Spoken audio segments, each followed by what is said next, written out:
से जुड़ी बड़ी खबर आपको बता दें, तेज प्रताप यादव ने एक बार फिर महागठबंधन के लिए मुश्किलें खड़ी कर दी है। सीधे सीधे उन्होंने कांग्रेस पर और आरजेडी पर तीखा हमला बोला है। उन्होंने कहा है कि राहुल गांधी यानी कि विदेश से आए लोगों को छठ का महत्व क्या ही पता होगा, लेकिन जो उनके साथ रह रहे हैं उन्हें समझाना चाहिए था। और इसी के साथ एक और बड़ी खबर सामने आ रही है, राबड़ी देवी ने तेज प्रताप यादव का समर्थन किया है। इस मामले में ज्यादा अपडेट के साथ मेरे साथ जुड़ रहे हैं मेरे सहयोगी हर्ष भारद्वाज जी।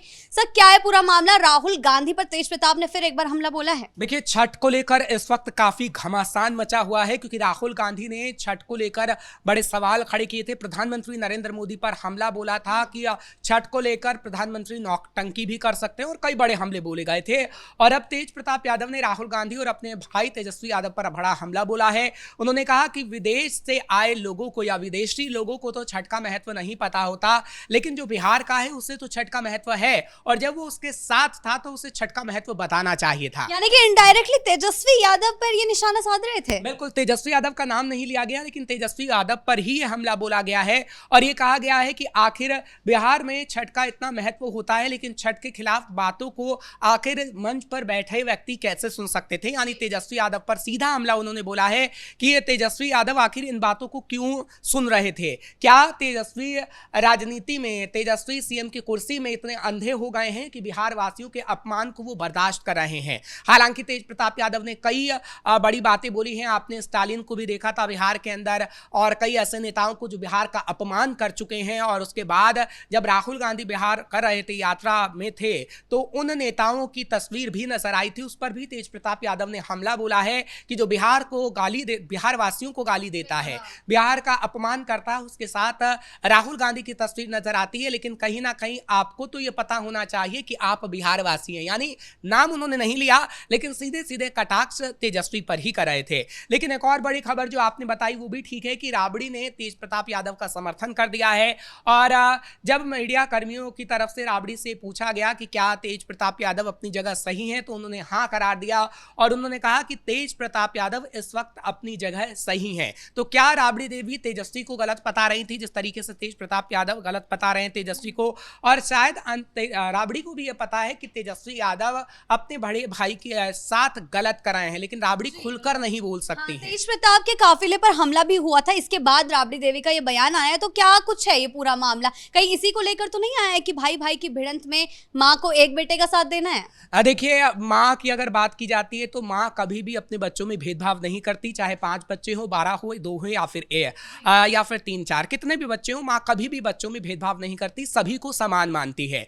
और राबड़ी देवी भी यही कर रही हैं। राबड़ी से जब मीडिया कर्मी सवाल पूछेंगे या उनसे कोई भी सवाल पूछा जाएगा, तो वो ना तेजस्वी के खिलाफ बयान देंगी और ना ही तेज प्रताप के खिलाफ बयान देंगी। वो दोनों के समर्थन में बयान देती नजर आएंगी। और इसी वजह से जब तेज प्रताप यादव के लिए सवाल उन्होंने पूछा है, तो उन्होंने अपने बच्चों में अंतर नहीं किया। तेज प्रताप के यादव का उन्होंने समर्थन किया, और वो तेजस्वी का भी हमेशा से समर्थन करती रही हैं। यानी वो चाहती हैं कि दोनों बच्चे आपस में मिल बैठे हैं, लेकिन ऐसा होने वाला नहीं है, क्योंकि तेजस्वी ने जो लकीर तेज प्रताप यादव के लिए खींची है, वो एक माँ के मन को भी कहीं ना कहीं भेज चुकी है। और राबड़ी देवी की बॉडी लैंग्वेज से वो पता लगता है कि कैसे दोनों भाइयों में जो कलह हो रही है, उससे लालू प्रसाद यादव और राबड़ी को कितनी तकलीफ हो रही है। राबड़ी देवी ही एकमात्र रास्ता थी जिससे तेज प्रताप एंट्री ले सकते थे दोबारा परिवार में, लेकिन ऐसा अब नहीं हो पाएगा। राबड़ी देवी तो चाहती हैं कि एक टेबल पर बैठा जाए, लेकिन अब तो बिल्कुल नहीं लगता। 6 तारीख को पहले चरण का चुनाव है, 11 तारीख को दूसरे चरण का चुनाव है।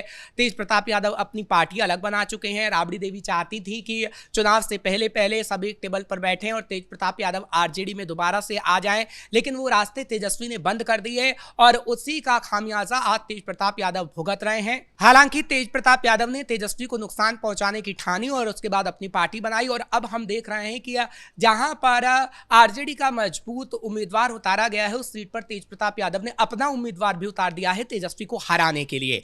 तो तेज प्रताप यादव तेजस्वी का काल बनकर उभरे हैं। हालांकि तेजस्वी को लग रहा था कि तेज प्रताप यादव कुछ नहीं कर पाएंगे, उनके साथ लालू प्रसाद यादव का साथ नहीं है, उनके पास आरजेडी पार्टी नहीं है। लेकिन तेज प्रताप यादव कुछ भी हैं, लेकिन एक चेहरा तो है, जो लालू प्रसाद यादव के बेटे भी हैं, और पार्टी में वो अपना दमखम भी रखते थे। उनके अपने समर्थक हैं जो उनको जीत दिलाने का दम भरते हैं, और यही परेशानी तेजस्वी के लिए उठ रही है। और अब जब तेज प्रताप यादव सीधे सीधे तेजस्वी पर हमला बोल रहे हैं, तो वो भी तेजस्वी के लिए खतरा है, क्योंकि अभी तेजस्वी से सवाल पूछे जाएंगे कि आपके बड़े भाई आपके लिए ये कह रहे हैं तो आप क्या कहना चाहेंगे। और तेजस्वी उन बातों से जब मुंह मोड़ेंगे तो साफ तौर पर पता लगेगा कि तेजस्वी ने अपने बड़े भाई के साथ धोखा किया है, लेकिन इस धोखे का अंजाम उन्हें भुगतना पड़ेगा और जनता उनके साथ धोखा कर सकती है। जी बहुत बहुत धन्यवाद आपका इन तमाम जानकारियों के लिए। तो जिस तरीके से तेज प्रताप यादव लगातार बयानबाजी कर रहे हैं, तेजस्वी यादव ने जो उन्हें धोखा दिया था उनके खिलाफ अब जो बयानबाजी की जा रही है, राहुल गांधी को लेकर जो उन्होंने